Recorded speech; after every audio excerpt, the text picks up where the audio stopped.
Hello YouTube, thank you for watching. This video I'm going to be talking about The Good Place, in particular Season 1, an overview, review, reaction of the series. And to get started with, I'd like to tell you how I came to be aware of this show. When it first came out, I'm sure you all remember there were trailers everywhere, and that was my first impression. And billboards, trailers, YouTube adverts, and my thoughts were it looked a little bit twee and not quite my thing. And then maybe a year went by, maybe two, and we're having a Netflix night with friends and family, and someone shows episode 1 of The Good Place. The first episode, I thought it was a good little piece of fluff, and it was all going along nicely, lots of fun, good jokes, and not quite as tame as I thought it was going to be. And then the episode ends on a note which left me wanting to see more, and I wanted to see more, and I was hooked. And a few weeks later, me and a family member thought, you know what, we haven't seen the rest of the series, let's all watch it. And over the next few months, we've watched it together, and this past week we've come to the end, which is why I'm doing this video now. And as the show goes on for the first season, all the characters are introduced, the plot is introduced, the status quo is shown in front of us, and it's very much a sitcom. And in terms of sitcom, I think it can be best compared to Hello Hello, in that all the episodes are all done in ones, but there's an ongoing plot which goes through the entirety of this first season. And in particular, when I look at my profile on IMDb, and as I've gone through this, I've marked each episode, I find that it starts off where I was enjoying it, so it's okay, it's all right. And my scores are around about, say, 6 out of 10, 7 out of 10. And as we go through the season, I'm finding it goes up to 9, 10s, 8s, 10s, 9s, endless 10s and 9s. And it doesn't let up because it's very Moorish. It takes you in. And as I said, after that first episode, the way it ended, I was sort of like, not only was it an amusing ending, I thought it was quite a bit fairly dramatic as well, and you could see it was a tiny little bit of horror in there, but it was all good fun. Like, I want to see what's going on. And there are so many episodes during this season which ends on a note where I want to say, okay, I need to see what happens next. I can't wait to see what happens next. And when we'd come to the next episode, we'd be like, oh, great, I wanted to see this for a few weeks. Let's see what happens next. And in terms of this, it's incredibly successful. And as I said, I thought it was a bit twee, and there's a little bit of bite to it. There's a tiny little bit of edge, not too much. It is family friendly, but I think the entire family, albeit adults who might want something a bit more racy or a bit more of an edge, can enjoy it, as well as fun for the kids as well. And going through the episodes, it's such a strong season. I'm going through the episode lists now, and I'm seeing things which I'd forgot, like the flying episode, and there's just so much stuff. And also there is a good use of flashbacks. Going into the series itself, it's set in the afterlife, and we first meet the main character, who is Eleanor Shellstrop, and she's just recently died. She's in a room, and she's introduced to Michael, played by Ted Danson, who tells her, you're in the afterlife, but don't worry, you're in the good place, obviously meaning heaven.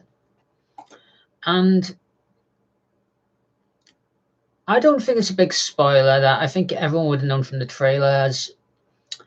She shouldn't really be in the good place, which is the crux of the series. That one plot element is overarching, leads into so much other plots, so many other characters, so many situations, and it just goes on a roller coaster from that one point all over the place until the final episode, where as a series everything is wrapped up to a certain extent. There's more than one season, and it ends on a note where, oh, I really want to see what happens next season now. And as I said, it's very Moorish, and it's such a strong season, and not the beige tweeness I thought it was going to be. And going into the individual characters, it's a very strong lineup of very strong characters. Kristen Bell plays Elna Shellstrop, who is the main character, who dies just before the season starts, and she's in the afterlife by mistake, and essentially she is trash. She is the person who should blatantly not be in heaven, the good place, and there are so many hysterical aspects of her character. She is the crux, the pillar which this entire show is based on. Ted Danson plays Michael, who is the architect of the Good Place neighborhood, and is generally the person in charge of that section of the Good Place. It's really because Ted Danson plays him as a kind of like an administrative assistant who's just been promoted to architect, and he's very cute, very innocent. And as the episodes go on, we see him getting more and more under stress due to all the chaos which goes on. And Ted Danson, going old school, Cheers, I was a big fan of. I've liked him in films. I know he hasn't been that successful in films, but I think he was brilliant. I liked him in CSI when he arrived, and I'm a big Ted Danson fan. So anything he's in is going to make me at least take a look. And he is absolutely fantastic. Very, very strong, very, very far away from Sam Malone. William Harper is Chidi, who is Eleanor's soulmate, or supposed to be Eleanor's soulmate, and is a ethics professor who is really, really obsessed with OCD and can't make a decision for himself, and which also leads to so many funny moments in the show. And he grows as a character throughout the show, and fantastic. Jameela Jamil, I think that's how you pronounce her surname, is Tahani, who is a philanthropist and a bit of an it girl, maybe a bit of a model. And whereas Jameela in real life comes across as someone who's got herself together, knows where she's going. In the show, her character, that's essentially a front, and she's so fragile behind this front, and it's a very, very good comedic sitcom performance, as well as having a bit of depth, that she's got a bit more chops to it. I think that she'll be going on to do more things. And again, another strong performance. And the real comedy, out and out sitcom character of the show for me is Janet, who's played by Darcy Carden.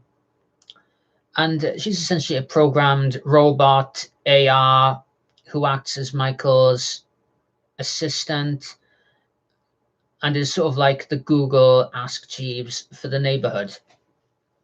She gets into so many situations, is so dry, unique things happen in each episode, and she has a really amusing subplot later in the series. And it's just a brilliant one-note character from a sitcom, there for laughs and utterly brilliant. And finally, rounding out the main characters is Manny Jacinto, who plays Gianu, a silent Buddhist monk who is Tiani's soulmate. And there's a bit of a twist with him that comes quite early. He becomes a character that you're not expecting, and there's a lot of laughs to be had with his character. And as I said, there's a lot of laughs, good plot. this is a really, really good, strong show. And visually, it's very striking, very white, very sort of heavenly colors. It's got a strong visual look, something that I can't really say about a lot of sitcoms in the past couple of years. Maybe you could maybe you can't say that about a lot since we moved from black and white. And there are other characters who come into it and go out to the show who have certain make contributions, which I won't go into. With regards to the ongoing story, I have to say at this point, I worked out the end in Revelations about maybe 2 or 3 episodes in. There's a lot for you to look at, a lot for you to sort of read between the lines, see if you can uncover certain aspects of the plot. However, due to the nature of what happens from about midway, I talked myself out of my theory, and when it comes in the final episode, I had a bit of a scowl on my face because I'd figured this out, but I talked myself out of it. I was livid with myself. But there's aspects of the show which will keep you watching to see what happens with this character, what happens with that character. Characters pair off and then break away from each other. 2 characters at the end who pair up rather unexpectedly in the final 2 episodes will get laughs out of you, I'm predicting. As far as I'm aware, this is the first video I've done on a comedy, on a sitcom. This is just absolutely fantastic stuff. It's not the show I was expecting it to be, hence why it took me so long to get into it. I expect a lot of you who are watching this video got on the train a lot earlier than me. I'd give it a good strong 8 out of 10. Individual episodes, there are lots of 10s, there are lots of 9s, and I strongly recommend it. As an out-and-out comedy, it is very, very good. There are lots of laughs. In particular, personally, I love the effect of you're not allowed to swear in The Good Place. And Eleanor, the main character, she's a very sweary, lively character. So whenever she tries to say the F-bomb, she comes up with fork.